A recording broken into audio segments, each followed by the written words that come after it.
the next topic should start with a question. A random person like myself, with very little experience in video editing, using an old laptop, can in 20 minutes objectively portray that only 2 companies have a total monopoly over all the industries in the world. So the natural question is, why don't you hear about all of this in the media? What? It's a good question. Every day we have the choice between countless reports, documentaries and television programs, and yet not one of them talks about this. Is it something not interesting enough? Or might there perhaps be other interests at play? The answer we get again from Wikipedia. About 90% of the international media is owned by 9 media conglomerates. The companies owned by these media conglomerates are too many to mention, so I'm just going to show you the most important brands that we all know. Viacom CBS is the parent company of, among others, all CBS channels, Paramount, where the most famous movies and series in the world come from, MTV, Comedy Central, Nickelodeon, the popular British Channel 5 and the popular Australian 10. Guess who the largest shareholders of Viacom CBS are? Before we look at the other major conglomerates, let's not forget to mention our extremely powerful streaming monopolists, Netflix and Amazon Prime, both of which belong to the same shareholders.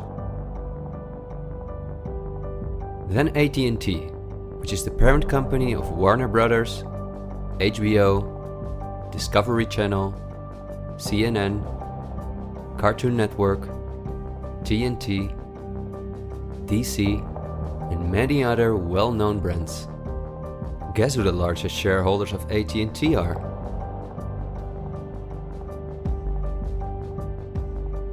The third one is the all-powerful News Corp.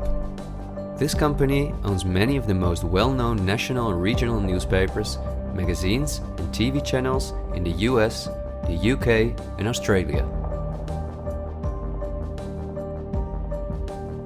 The shares of News Corp are owned by the American multi-billionaire Rupert Murdoch and by the institutional investors we see everywhere else. News Corp's sister company is Fox Corporation, which is also one of the most powerful media conglomerates on Earth. Just like News Corp, it is owned by the Murdoch family and the usual investors.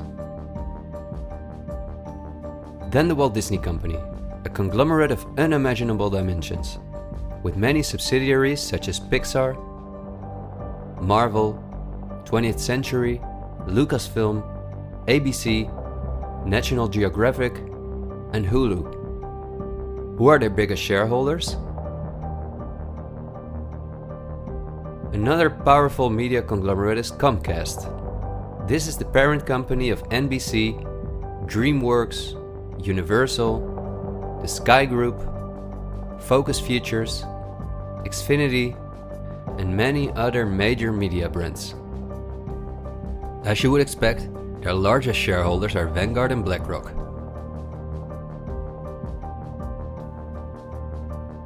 I could go on for hours and show that in almost every country on Earth, the local media is in the hands of these kind of conglomerates, which in turn are owned by our institutional investors or by extremely rich and powerful elite families.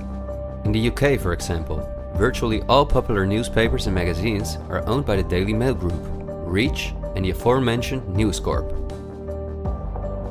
In the Netherlands, the entire media is in the hands of the Persgroep, Mediahuis and Bertelsmann.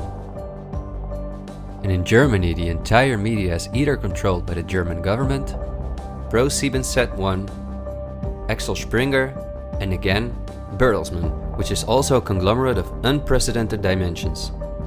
Not only is this the parent company of the largest book publisher in the world, Penguin Random House, and owner and founder of BMG Music, Bertelsmann also controls a large part of the European media through their subsidiary RTL, a company with 67 TV channels, 10 streaming platforms and 38 radio stations. Bertelsmann is owned by the ultra-rich Bertelsmann-Mohn family, who openly collaborated with the Nazis. Because of this, Reinhard Mohn was held as a prisoner of war in the US. Besides RTL, Bertelsmann also owns a large part of the French mainstream media. And together with Mediaset, the powerful Italian conglomerate of former President Berlusconi that controls the most important part of the Italian mainstream media, they also own all popular Spanish TV channels. Now, to complete the picture, let's look at where the news comes from that all these media outlets are feeding us on a daily basis. The various news media do not produce their news themselves, but use information and images from news agencies such as Reuters, the Dutch ANP, and the French AFP. These organizations are anything but independent. Reuters is owned by the powerful Canadian Thomson family. The ANP is owned by Dutch investor Kees Omen, and the AFP is largely financed by the French government.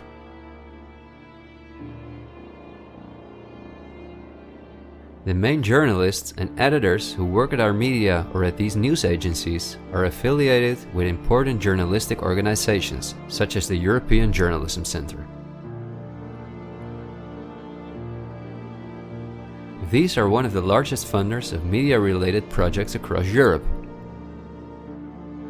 They train journalists, produce study materials, give internships at, for example, the ANP, and work closely with the world's largest corporations such as Google and Facebook.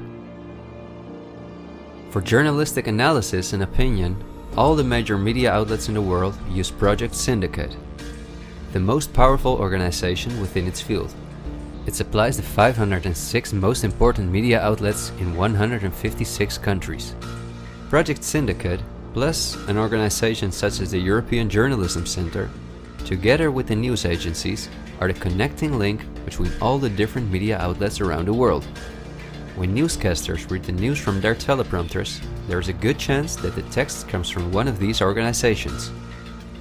As a result, the global media is often synchronized in its reporting. We are concerned about trouble and trend of irresponsible, one-sided news stories Plaguing our country. The sharing of biased and false news has become all too common on social media. More alarming, some media outlets publish these same fake stories without checking facts first. The sharing of biased and false news has become all too common on social media. More alarming, some media outlets publish these stories simply aren't true without checking facts first. Unfortunately, some members of the media use their platforms to push their own personal bias and agenda to control exactly what people think. And this is extremely dangerous to our democracy. This is extremely dangerous to our democracy. This is extremely dangerous to our democracy. This is extremely dangerous to our democracy. This is extremely dangerous to our democracy. This is extremely dangerous to our democracy. This is extremely dangerous to our democracy. This is extremely dangerous to our democracy. This is extremely dangerous to our democracy. This is extremely dangerous to our democracy.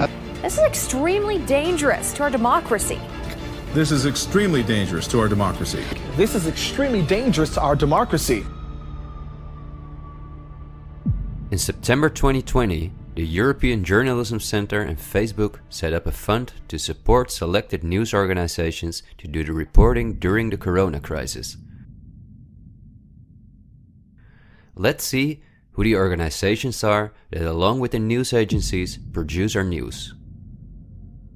At Project Syndicate, we see the Bill and Melinda Gates Foundation, the Open Society Foundation, and the European Journalism Centre.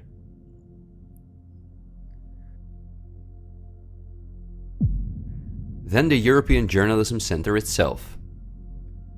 Again we see the Gates Foundation and the Open Society Foundation. And they also receive large donations from Facebook, Google, the Dutch Ministry of Education, Culture and Science, and from the Dutch Ministry of Foreign Affairs. The organizations that are at the heart of our information flow are funded by the non-profit organizations of the same elite who also controls the entire media. However, a part of our tax money goes to these organizations as well.